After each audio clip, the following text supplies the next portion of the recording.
अरे वो मर्द है और मर्द लोग हमेशा शेरों के बीच रहते हैं। तो जाओ। और उसे कुछ हो गया तो? तुम्हारे साथ काम करने वाले अपने पति को खोकर मैं विधवा बन चुकी हूँ। एक ही सहारा बचा है मेरा, उसे भी छीन लेना चाहते हो?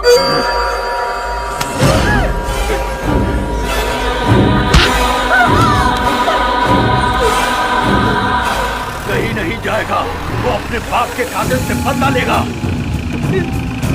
कोई बीच में नहीं आएगा वरना काट दूंगा, चाहे उसकी मां ही क्यों न हो। मालिक, अगली बार जब आप किसी को मारने जाओगे ना, तो मैं भी आपके साथ चलूंगा।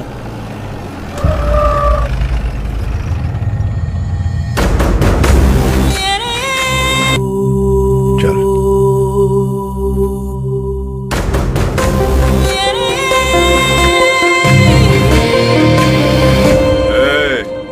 ये यहाँ से नहीं जाएगा।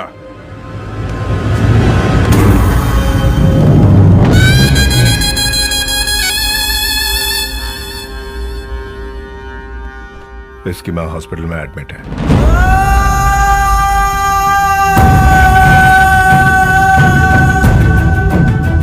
भैया, मेरी माँ को कुछ हुआ तो नहीं ना? वो ठीक तो है ना? अपनी माँ से कहना मैं गुजरे हुए पिता के लिए नहीं बल्कि तेरे लिए सांसें ले रहा हूँ। तेरी माँ जिंदा लौट आएगी। माँ, माँ, माँ, ये तुमने क्या किया माँ? मैं तुम्हें छोड़कर कहीं नहीं जाऊंगा माँ। मेरा यकीन करो माँ, मुझसे गलती हो गई, मुझे माफ कर दो माँ। भैया, भैया आप माँ को समझाओ ना। मैं आपसे पढ़ाई करूंगा और उनके साथ ही रहूंगा। आज के बाद ये आपकी हर बात मानेगा। इसे कहीं दूर ले जाकर पढ़ाइए और खुशी से रहिए।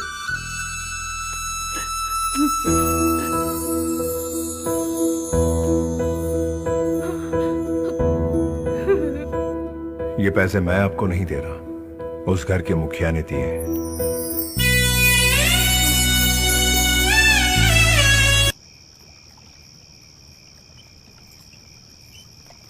नमस्ते मालिक। क्या हुआ फातिमा, इतनी रात को यहाँ?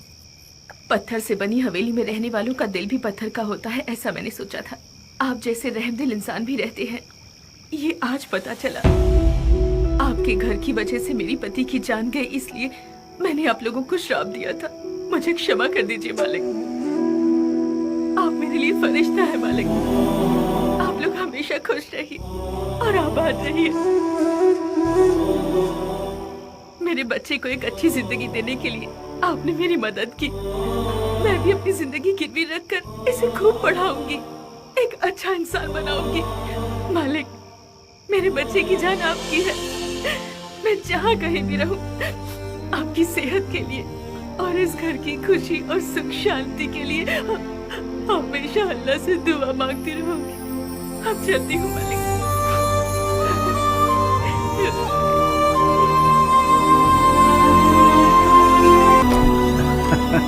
मैं आ सकता हूँ? बाद में बात करता हूँ। जी अंकल। देखो, मैं बचपन से देखते आ रहा हूँ, इस घर के बारे में हो, इस घर वालों के बारे में हो, आज पहली बार किसी ने अच्छा कहा है। सुना है कि इसकी वजह तुम हो।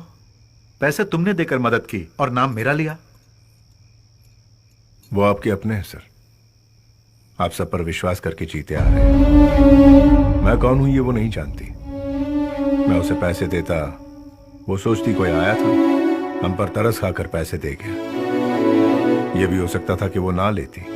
ये तो आपका प्यार है जो उसे दया के रूप में मिला है। सुनो,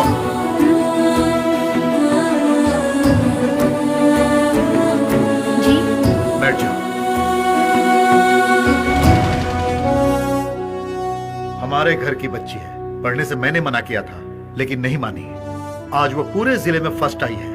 अगर वो आपके कॉलेज में पढ़ेगी तो और आगे बढ़ेगी और आपका भी नाम रोशन होगा। करेक्ट सर, पर एक भी फ्री सीट खाली नहीं है सर। उसे एडमिशन चाहिए तो डोनेशन देना होगा। डोनेशन?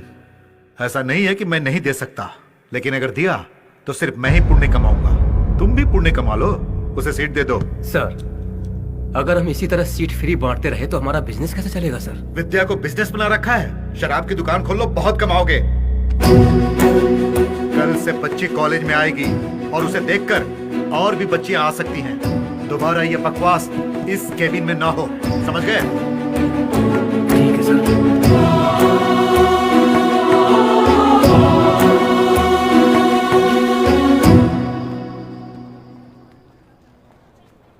मैंने बात कर ली है, कल से यहाँ आ जाना। शुक्रिया मालिक।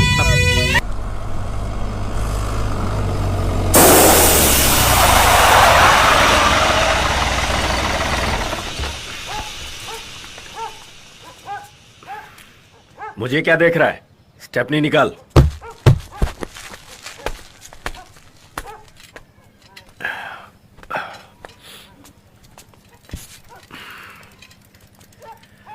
एक कटिंग लेके आ। मैं कल शाम तक तुम्हारे पास पहुंच जाऊंगा, ठीक है? क्या लगा रखा है?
क्या होता जरा ये सोचो। वो तो ठीक है, नेक्स्ट काउंटर अटैक मेरा ही है ना। एक सुपर आइडिया बताऊं क्या, अगर आप मानो तो। अगर हम अटैक ना करें तो कैसा रहेगा बॉस? सोचो, वो इसी डर में रहेंगे कि हम उन पर काउंटर अटैक करेंगे। इसकी तो अरे वाह, हमें ऐसा करने की जरूरत ही क्या है? उन्हें डर के मरने दो, बेकार का सरदर्द क्यों? ये दहशत का माहौल, फालतू का मारकाट। वैसे इन आइडियाज के मैं पैसे नहीं लेता बॉस, चाहो तो ले लो।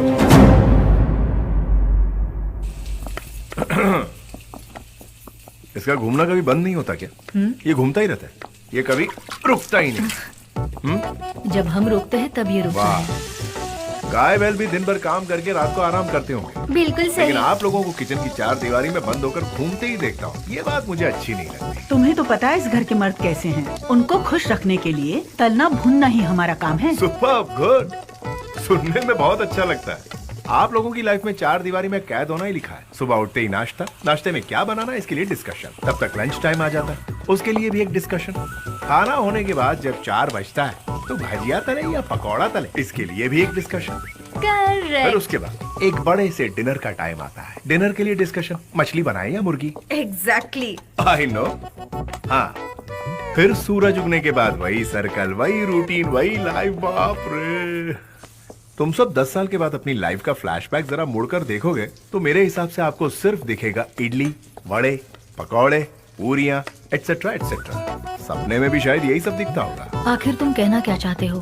मैं ये कहना चाहता हूँ कि आप लोग सिर्फ एक हफ्ते के लिए इस रसोई घर को ताला लगा दें। ताला लगाकर मल्लारी होटल से खाना लाकर खाने का प्लान है ना? आइडिया इतना बुरा नहीं है। कंटिन्यू कीजिए। मेरा कहने का मतलब है कि एक हफ्ते के लिए इस रसोई घर को ताला लगाकर कहीं हॉलिडे पर चलते हैं। हॉलिडे? हाँ, wow, super. I know. Holiday पर जाना है? आप तो ऐसे पूछ रहे हैं जिससे मैं चांद पर जाने को कह रहा हूँ। हॉलिडे यहीं आसपास में। लेकिन वो क्या? हॉलीडे गए हुए शायद जमाना हो गया है। 25 साल पहले मेरे पति के साथ मैं धर्मस्थल जाकर आई थी। आपको बताऊं साहब, मैंने 3 साल पहले 3 इडियट्स फिल्म देखी थी। बाप रे बाप, इन लोग की हालत बहुत खराब है। इनके लिए शहर का टूर फॉरेन के टूर से कम नहीं है। बड़ी माँ प्लीज चलिए ना, कहीं घूम कर आते हैं। मैं खाना बना रही हूँ, मुझे परेशान मत कर। प्लीज बड़ी माँ, जाना है तो बड़े पापा और चाचा से परमिशन ले। ओके।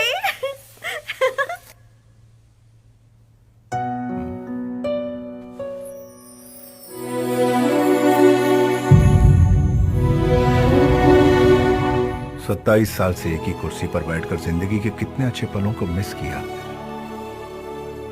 चलिए मेरे साथ, मैं आपको घुमा कर लाता हूँ, संसार की सैर करवाता हूँ। प्रताप जी, प्रताप जी, प्रताप जी, आपको पता चला क्या? नहीं पता चला। विजय जी सबको एक हफ्ते के लिए बाहर घुमाने ले जा रहे हैं। आप भी चलिए ना। आप भी चलिए ना। कमर कस लो बेटा, ये 6 फीट का कटआउट तुम सबको बस बस बोलने के बावजूद भी नाचना चाहेगा। ये बात यहाँ किसी को समझ में नहीं आ रही, फिर मैं क्यों परेशान हो रहा हूँ।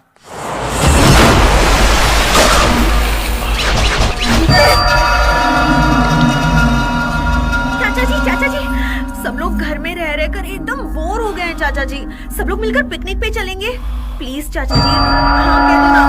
आप हाँ कह दोगे तो सभी चलेंगे। प्लीज चाचा जी।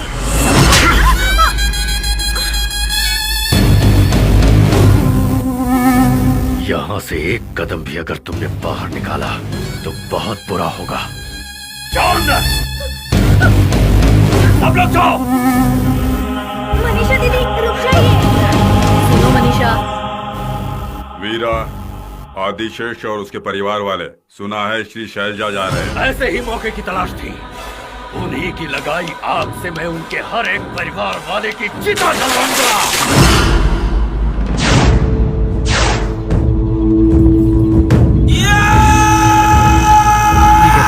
हम भी यहाँ से निकलते हैं। क्या बात है? भाई साहब वहाँ से निकल चुके हैं। तो फिर हमें निकलते हैं। चलो।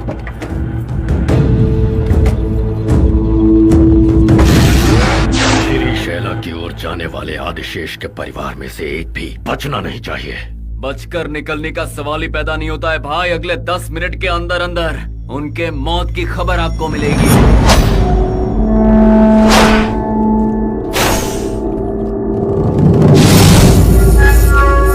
चाहे बच्चे हो या फिर औरत, उनमें से एक भी न बचने पाए। काट दो सबको। भरोसा रखिए मालिक, आज उनमें से कोई भी बचकर नहीं जा पाएगा। हम पूरी तरह तैयार हैं।